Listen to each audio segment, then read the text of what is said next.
surfaces and you cannot move there. Good evening.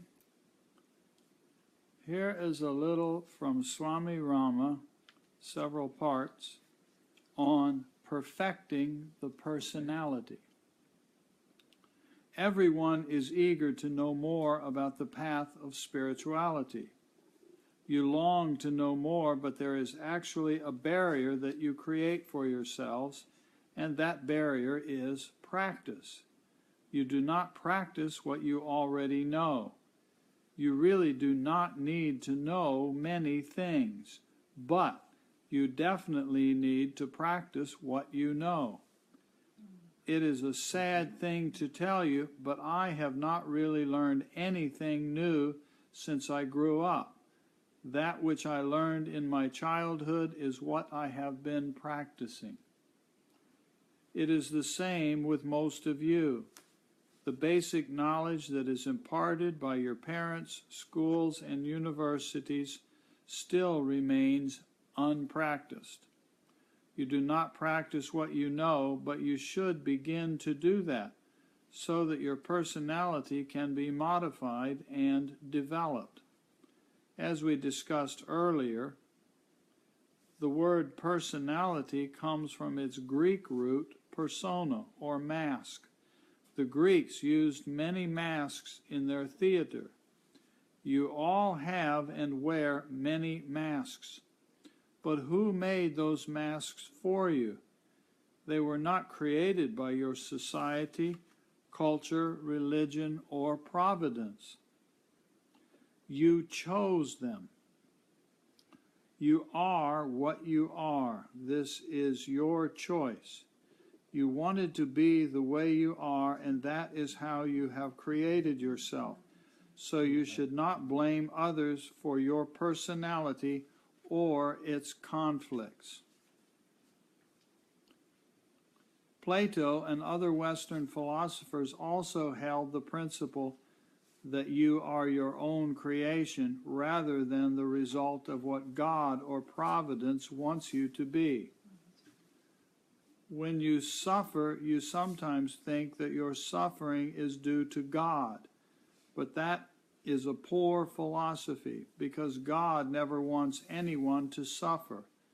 God is a symbol of love, the highest principle. Why would God be interested in creating suffering?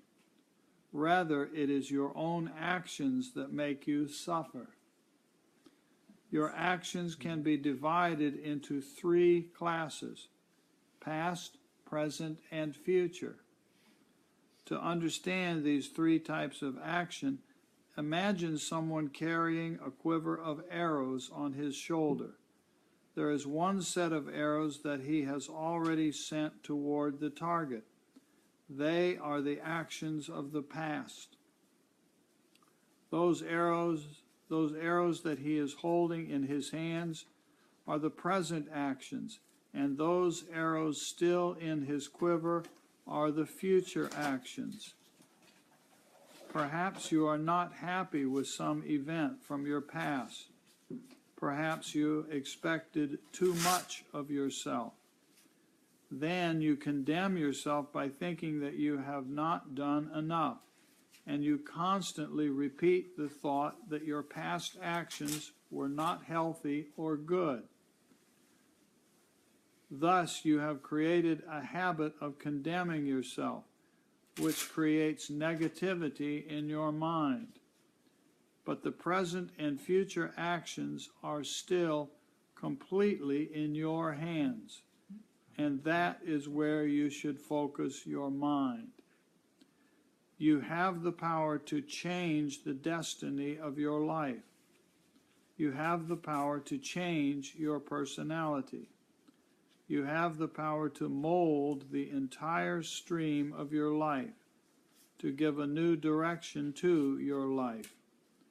There is one difficulty in doing this, however, and that is your habit patterns.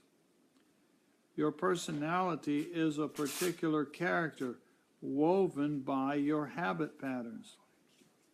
But how are your habits themselves formed? As we said earlier, habits are formed because you have repeated some action or thought again and again. Thus, it becomes a habit. Then you unconsciously do it. Eventually, it is a full-fledged habit.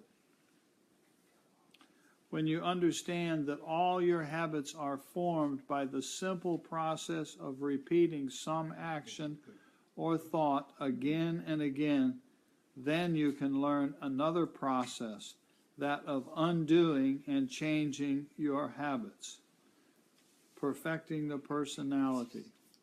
More to come, okay? Next time, more to come from Swami Rama. Thank you for visiting. Thank you for listening.